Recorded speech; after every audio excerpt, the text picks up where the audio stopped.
Hello and welcome to Smurp video, and today we are looking at X-Men Inferno crossovers, oversized hardcover. I always call them omnibuses, but I know it's an oversized hardcover. So I'm going to give you an overview of it because, to be honest with you, up until now I probably didn't really show any interest in getting this at all. So on the cover we have the Green Goblin versus the Hobgoblin, and Spider-Man down there, which is cool. Big Spider-Man fan. So that's probably the best part of this story, is there is a lot of Spider-Man issues, the usual beautiful Inferno crossovers. One thing that I was gutted about was I was really hoping this year we may see an Inferno release again, or reprint. So I was a little bit gutted about that because that would have been really cool. This is clearly from the Excalibur issues, and it's Inferno didn't just burn the mutants, and it's got a whole synthesis there. It collects Power Pack 40, 42, and 44. Avengers 298 300, Fantastic Four 322 and 324, Amazing Spider-Man 311 to 313, Spectacular Spider-Man 146 to 148, Web of Spider-Man 47 to 48. See what I mean? Big chunk of Spider-Man in this. Daredevil 262 to 263 and 265, and Excalibur 6 to 7, and Cloak and Dagger 4. Now, with the announcement that we're getting Excalibur series, I was originally going to start reading that on Marvel Unlimited because I'm currently reading the Inferno Prelude, and then obviously Excalibur comes around the same sort of time as that. So I was going to start reading it, but I'm going to wait until I get the Omnibus now. But I will read, obviously, the issues in this because I am currently reading the Inferno Prelude, and I'm literally about to finish that. So one thing which is unfortunate about mine is I've got a little bit of damage there. Now I could deal with perhaps the damage on here, but when it's on the side there, it bugs me a little bit. It's not a big deal, but hey ho, it is what it is. I love down here the lizard trying to eat Peter Parker's face. So let's get the dust cover off. But you're not gonna come off on screen, damn you. And underneath we got X-Men Inferno crossovers, the usual style that was released on these books down there with this metallic bronze kind of color. Pretty much it. So in terms of the story, one thing I'm excited about with this book is I have no clue of what the stories are. Obviously they cross over with Inferno, but how? So that's what I'm most excited about. We get a little bit of previous in there. So obviously in Inferno, the main storyline, you've got X-Factor, Uncanny X-Men, New Mutants, and Exterminators going on here, whereas this is like Power Pack during some of the recent storylines, the fall of mutants,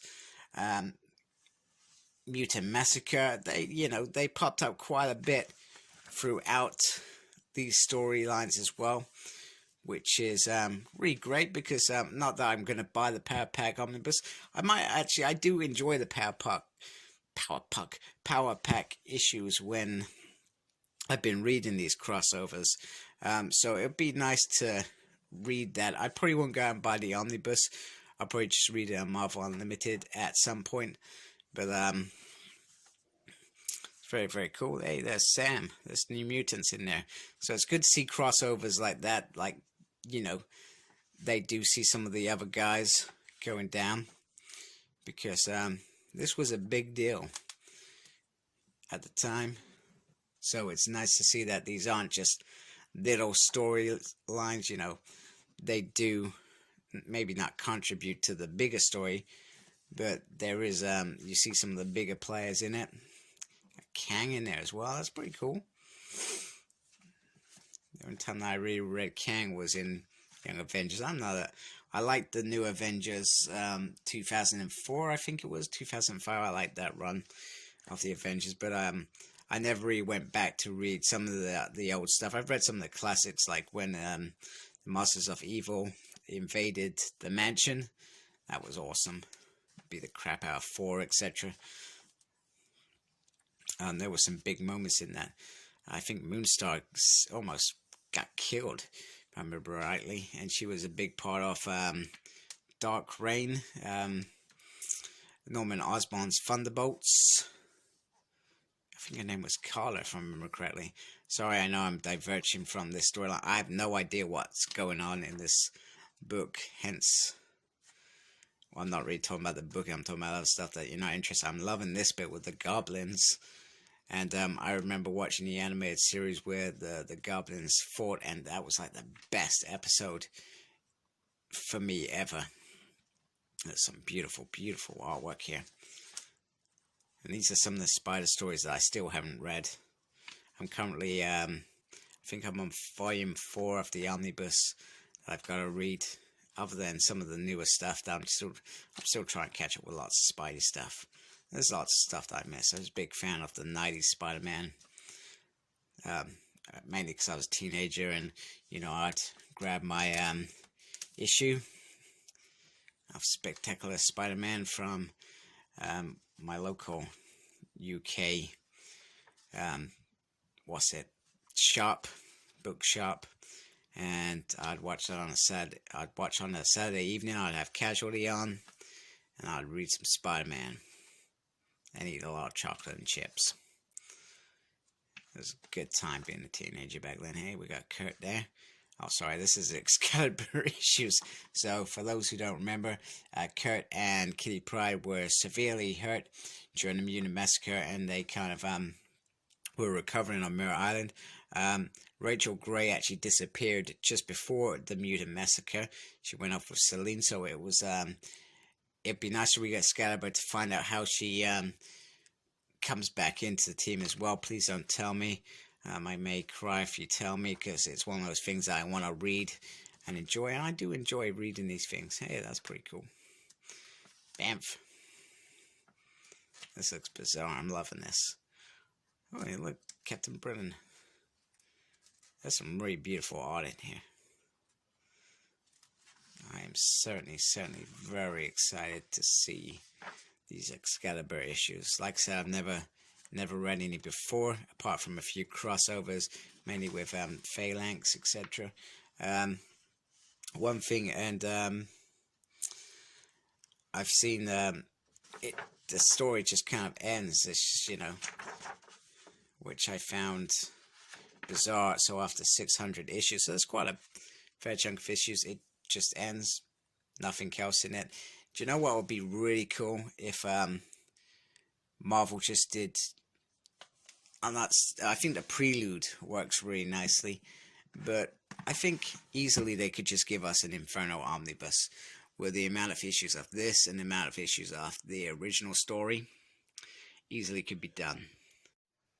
Okay, so I just did the math. So there's 20, that's quite a bit, 20 issues from the main story and 24 issues in this crossover. So they could easily just give us one Inferno Omnibus with everything in it, rather than having crossovers. I'm not saying that everybody would love the crossovers. I don't even know if I'm going to love the crossovers. I think I'm going to love the crossovers. I'm not saying that everybody wants to read the prelude. Some people say the prelude's a slow build-up, and maybe that's true, but that's what it is. It's a journey. Everything in Uncanny, X-Factor, New Mutants, it's a journey, and it leads to that next big story. That's how these series used to work, and that's why I think a lot of us adored them rather than 6 issues. That's that story done sort of thing. With these old series, that's how they always worked, and that's why I always love the 70s, the 80s, because it worked really well for me in terms of I'm in it for the long haul with X-Men. I like reading the long haul, so. But it would be nice to get an Inferno Omnibus, because the last time I checked for that, how much the hardcover is, the last one I saw, it was like nearly 200 quid, or maybe it was 300 quid. Absolutely crazy prices. So it's only a matter of time before we get a reprint. We get a little synthesis on each kind of section, I guess, which is really nice.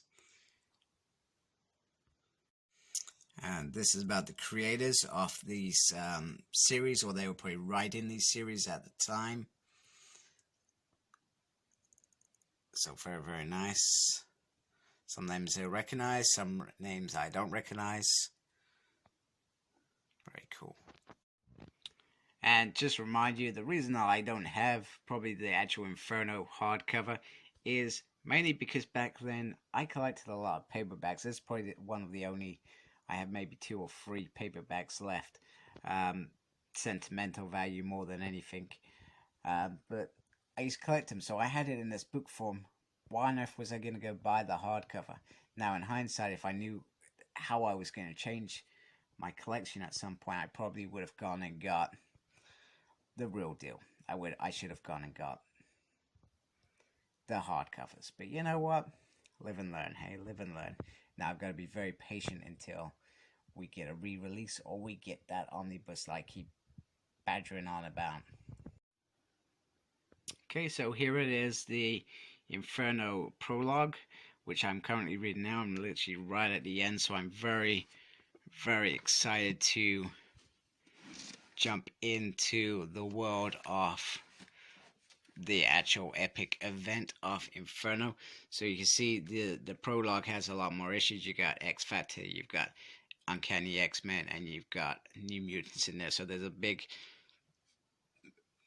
line of runs before we get to the main event and the crossover. So the crossover Inferno only focuses on the issues that were associated with the X-Men event, where it overspilled into the other Marvel universe. So, but I think they look quite nice together. I'm kind of glad to have them next to each other. And sorry, my light is getting away. I've got this new massive telly that my really nice neighbors have given me, and it's taking up a lot of space. And as you can see with the paperback, wow, it just looks ridiculous like that. But you know, it is what it is. So, as one of my, I guess, holy grails, okay, it's not the perfect book that I was hoping for, but I didn't spend more than 40 quid on this. So, from that perspective, it is a win.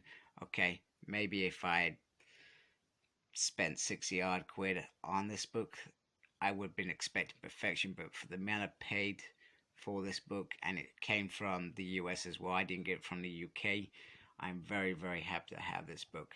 And I'm very excited to read this crossover very, very soon. Literally in this next week, I'm going to be reading this alongside the main series. So, like, comment, subscribe. Tell me if you've read this as well before, and if you like it, dig it, hate it, whatever. I'm all ears. Like, subscribe, follow me on Facebook. My page is SmurredP. Follow me on Twitter @SmurredP. And as always, embrace the geekiness. Take care. Goodbye.